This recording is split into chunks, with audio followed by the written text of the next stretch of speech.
She sent me a selfie with another guy captioned, "Upgraded." I didn't reply, just sent the screenshot to her parents and the venue we'd booked for our wedding. Her whole family is blowing up my phone, but I'm busy unbooking my future. Hey viewers, just a quick thanks. Over 14% of you are already subscribed, and it means the world. If you're new here and enjoy these stories, join the family by hitting that subscribe button. We're on the road to 10,000. Man, I can't believe I'm writing this, but I need to get it out somewhere.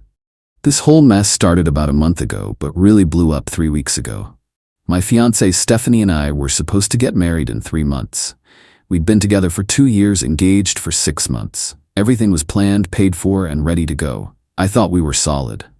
I'm 28, she's 26. I work in software development. She works as a social media manager for some fitness influencer. We met through mutual friends and clicked right away, or at least I thought we did. Looking back, there were signs, but I ignored them. Stephanie was always on her phone, always posting stories and selfies, always worried about her image and how things looked online. But I figured that was just her job, you know. The problem started about a month ago when she began working with this new client. Some fitness model named Derek who has like 200K followers on Instagram. Suddenly, Stephanie was working late all the time. Photo shoots, marketing campaigns, strategy sessions. Derek's really committed to growing his brand, she'd say. We're working on some big collaborations. That's great, babe. Just don't burn yourself out. Oh, I won't. This is actually really fun. Derek's so creative and motivated. Red flag, but I trusted her. A week later, she started going to Derek's gym with him. For work, she said, had to understand his brand and aesthetic firsthand. It's research, Dan. I need to know what his audience connects with. Since when does social media management require going to the gym? Since influencer marketing became about authentic experiences, I need to be able to speak his language. Another red flag that I stupidly ignored. 2 weeks before everything blew up, Stephanie started dressing differently. Tighter clothes, more revealing outfits. When I mentioned it, she said it was for work. Derek's audience expects a certain look from people associated with his brand. I need to fit the aesthetic. You're not in his content, though. Sometimes I am. Behind the scenes stuff. It's all about authenticity, Dan. The Friday before everything went down, Stephanie said she had to work late with Derek on some urgent campaign. Said she'd probably be out until midnight or later. Another late night? Sorry, babe. Derek's launching something big Monday and we need to get everything perfect. All right, text me when you're heading home. Will do. Love you. She didn't text me, didn't come home that night either. Saturday morning, I woke up to a message saying she'd stayed at her friend Kelly's place because they worked so late and she was too tired to drive home. Sorry, babe. Derek's campaign took forever. Crashed at Kelly's. See you later today. Something felt off, so I called Kelly. Dan, I haven't seen Stephanie in weeks. She definitely didn't stay here last night. So Stephanie had lied about where she was. Spent the night somewhere else and made up a story about it. Saturday afternoon, I was at my buddy Mike's place, watching the game, when I got a notification that Stephanie had posted an Instagram story and tagged me in it. I opened Instagram expecting some work-related post. Instead, I saw a selfie of her and Derek at some fancy restaurant. She was leaning into him, smiling huge. He had his arm around her, looking way too comfortable. The text on the story said "upgraded," with a bunch of heart emojis. And she'd tagged me, so I'd definitely see it. I immediately took a screenshot and screen recorded the story since I knew it would disappear in 24 hours. Good thing, because I was going to need that evidence. Mike noticed something was wrong. Dude, you okay? You look like you've seen a ghost. I showed him the screenshot. Holy shit, Dan. Is this real? Apparently. What are you gonna do? I honestly don't know. My first instinct was to call her, demand an explanation, ask what the hell was going on. But then I realized something. She just told me everything I needed to know. She'd moved on, found someone better, upgraded, and she wanted me to know about it. So instead of calling her, I started making some strategic decisions. First, I called my buddy Tom, who's a lawyer. Tom, it's Dan.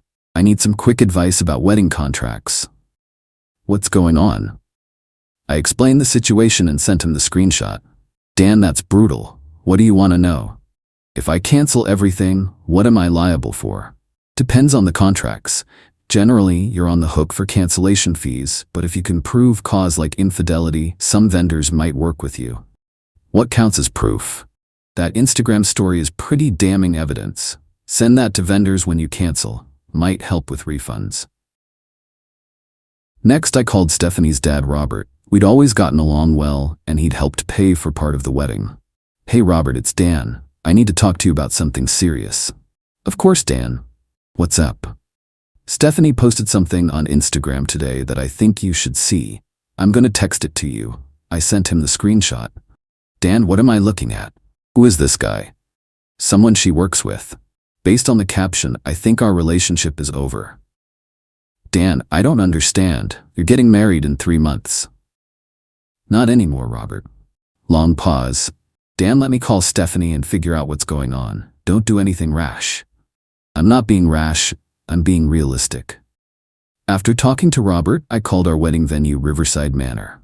We'd put down a $5,000 deposit and paid another $8,000 toward the final bill. Riverside Manor, this is Jennifer. Hi Jennifer, this is Dan Williams. I have a wedding booked for October 15th. Yes, Mr. Williams, how can I help you? I need to discuss cancellation options. Cancellation? Sir, your wedding is in 3 months, according to our contract. I understand the contract terms. There's been a situation with my fiancée. I'm sending you evidence that might affect the cancellation policy. I sent her the screenshot. Mr. Williams, I'll need to review this with management and call you back. I spent the rest of Saturday calling vendors. Photographer, caterer, florist, band. Same conversation every time. Explained the situation, sent the screenshot, asked about refund options. By evening, my phone was buzzing constantly. Stephanie's family was losing their minds. Text from her mom, Susan. Dan, what is this photo? What's happening? Text from her sister, Amy. OMG, Dan, is this real? Is Stephanie cheating? Multiple missed calls from Robert. I ignored all of them. I needed time to think and plan. Sunday morning, Stephanie finally called me. Dan, what the hell did you do? What do you mean? You sent that photo to my parents? Are you crazy? You tagged me in it. Figured your family should know you upgraded. Dan, it's not what it looks like. Really? What does upgraded mean then? It was Derek's idea. He said it would create buzz for his brand. So you agreed to post that we broke up for someone else's social media strategy? It wasn't saying we broke up. It was just a fun caption. Stephanie, you posted a photo with another man saying you upgraded, after lying to me about staying at Kelly's. How is that fun? Dan, please. I can explain everything.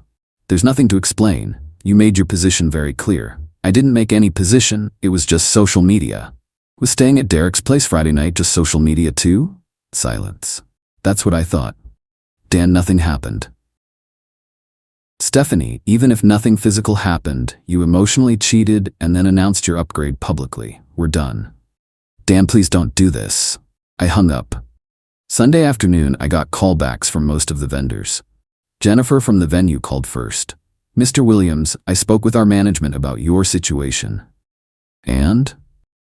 Given the evidence you provided, we're classifying this as breach of good faith by the other party. We can refund 75% of your payments. Seriously? The Instagram post clearly shows your fiancé publicly ending the relationship. That's not a standard cold feet situation. The photographer David was even more understanding. Dan, I saw the screenshot. That's really messed up.